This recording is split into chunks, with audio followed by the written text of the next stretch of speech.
মায়ার নবী ডাক দিয়ে বলে, আবু বকর, গভীর রাতে মসজিদে নববীতে কেন নামাজে দাঁড়ায় যাবেন? আবু বকর বলেন, ইয়া রাসূলুল্লাহ, আল্লাহর আদালতে কেমনে যে দাঁড়াইয়া হিসাব দিব?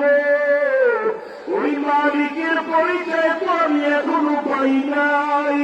আমার মালিকের পরিচয় দাঁড়িয়ে যদি হাসরের ময়দানে দাঁড়াই, ওই হাসরের ময়দানে জাহান্নামের আগুনের গরম, অন্যদিকে সূর্যের গরম সহ্য করা সম্ভব হবে না। আল্লাহ তাআলার আগামীতে আওয়াজ দিয়ে বলবেন, লিমানিল মুলকুল ইয়াউম, লিল্লাহিল ওয়াহিদিল কাহ্হার। আল্লাহ বলবেন, আজ দিনের রাজত্ব কার? ও রাজা বাদশারা, ও অহংকারীরা, আরে ওলামারা পায়ে ধরে ধরে বুঝায় নামাজ পড়ো, পর্দা করো, হালাল খাও। অহংকারী ভাব নিয়ে বলো নামাজ পড়ার দরকার নাই, রোজা রাখো না, পর্দা করো না। ওরে আমার মাওলাকে ছোট মনে করিও না। আমার আল্লাহ যত ভয়াবয় ততটাই ভয়ঙ্কর। ওরে কিয়ামতের ময়দানে আমার আল্লাহ যখন রাগান্বিত হয়ে আওয়াজ দিবে, হাসরের ময়দানটা থরথর করে কেঁপে উঠবে।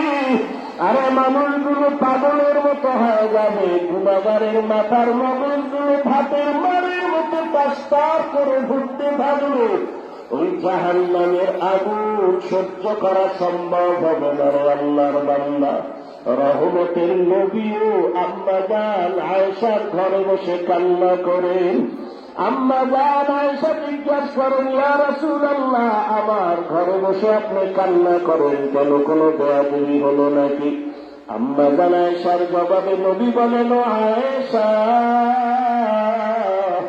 আমি মাঝে মাঝে বেশি কান্না করি দুইটা কথা যখন আমার মনে হয়। এক নম্বরে, আয়েশা, আমার জীবন ছিল একটা দুঃখের সময়ের জীবন। তুমি তখন দুনিয়ায় ছিলাম রে আয়েশা, এমন একটা সময় ছিল দুনিয়াতে আসি আমি বাবা বলে ডাক দিতে পারি নাই। 6 বছরে আমি আপা হারাইয়া বড় ইয়তীম। তাই ময়দানে আমাকে পাথর মেরে রক্ত ঝরায়।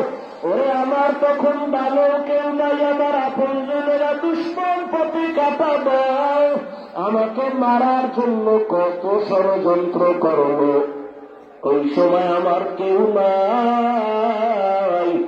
ওই সময় আমার একজন আপন সঙ্গিনী ছিল খাদিজা, আরবের বড় ধনী, সব সম্পদ আমাকে দান করে দিয়েছিল।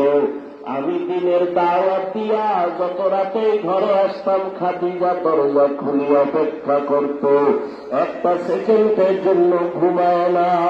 ওই খাদিজার কথা যখন আমার মনে পড়ে, আমি চোখের পানি ধরে রাখতে পারি না। আমার বংশের দুশ্মনেরা 3টা বছর শিয়াবে আবু তালিবে আমাকে গৃহবন্দী করে রেখেছে।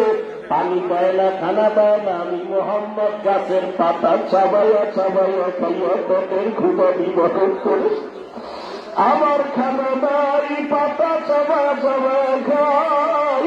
ওই খাদিজা আমার সাথে হাজির, খানা বন্ধ করে আমার সাথে আসিয়া ওই গাছের পাতা চাবাইয়া চাবাইয়া খাইত। ওই খাদিজার কথা যখন মনে পড়ে, আমি চোখের পানি ধরে রাখতে পারি না। আর আমার মাঝে মাঝে কান্না, কিয়ামতের কথা যখন আমার মনে পড়িয়া যায়, আমি চোখের পানি ধরে রাখতে পারি না। কিয়ামতের ময়দান এত ভয়ঙ্কর হবে, ওই ময়দানটা নারী আর পুরুষ সব উলঙ্গ দাঁড়াবে। আমার আল্লাহর আদালত বড় গরম হয়ে যাবে।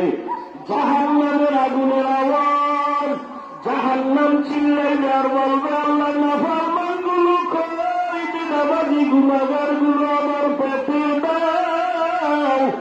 ওই সূর্যের গরমে জমিনটা তামা হয়ে যাবে। ওই সময় আমার উম্মতের কি উপায় হবে?